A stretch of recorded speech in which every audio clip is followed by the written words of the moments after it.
The HMS Peacock is Great Britain's new 3.3 subchaser in Update 1.101 Raining Fire. It's a powerful vessel at an interesting battle rating, and is certainly one of Britain's more unique Tier 2 vehicles. First off, the history of the HMS Peacock and its class.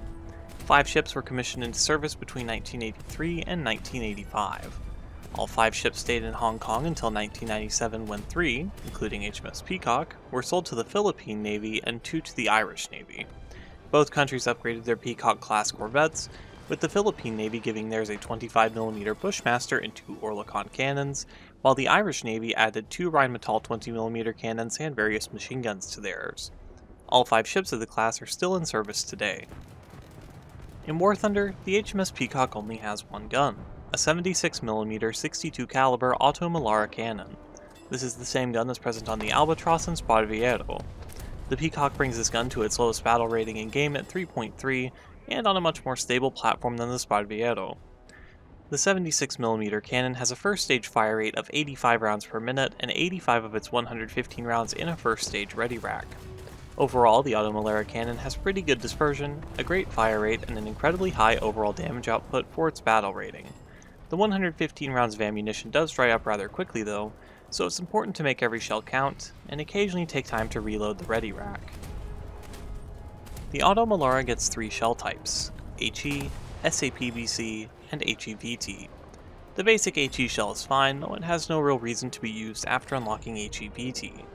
The SAPBC shell is of limited use, mostly helping against heavily armored Russian riverboats or disabling the turrets of some ships like the Cannon boat K2. Last comes the HEVT, which matches the standard HE in explosive filler, but also comes with an anti-air fuse and deals more damage against ships due to a higher fragment count. I would recommend bringing almost all HEVT, and a few shells of SAP just in case you encounter an MBK-161 or other armored vessels. It can't actually consistently pen the 161, however it is better than having nothing. It's worth noting that the Peacock has no other weapons, so aircraft have to be dealt with manually. Luckily, it does get a radar, which helps with detecting and engaging planes. For survivability, the Peacock is better than similar Oto-Melara platforms, but not too impressive. It has no armor and 31 crew, but is physically large enough to soak up more damage before being destroyed. It can survive moderately well against machine guns and small autocannons, but it's not going to hold up well against anything of a higher caliber. Last comes mobility, which is actually a bit strange. Despite the stat card saying it has a max speed of 46 km per hour, the Peacock can reach up to 56 km per hour. At 56 km per hour, it's a bit below average, but it's not terrible. However, it will likely be nerfed in the future and brought into line with the Peacock's actual top speed of 46 km per hour.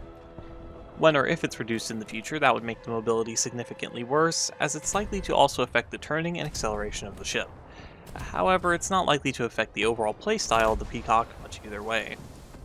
For playstyle, the Peacock works best when it's used to directly fight smaller PT boats and subchasers. It does get a PT boat spawn, and it starts in very close range of other small vessels, keeping it safe from destroyers for at least a little bit. It can destroy most of these targets with just a few shells, especially in a down tier. The biggest threat to it is destroyers, as they can fight the Peacock from a range that it can't efficiently fight back from and destroy it with just a few hits. At close range against destroyers, the Peacock can actually win in a 1v1, mostly since the Oto-Melara fires fast enough to take out enemy turrets before they can fire. This is also the biggest weakness of the Peacock, however. If the Oto-Melara is disabled, the ship will be unable to fight back at all, due to having no other weapons available to it. Overall, I really like the HMS Peacock. It's slow, but it's enjoyable.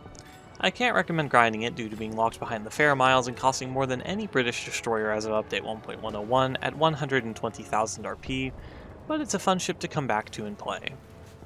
For Modification Order, I would recommend Toolset, Fire Protection System, HEVT, Rudder Replacement, Propeller Replacement, Shrapnel Protection, and Engine Maintenance. For crew skills, prioritize Leadership, Crew Interchangeability, Fire Prevention, and Ship Control. Thank you for watching. Don't forget to like, comment, and subscribe for more enabled content.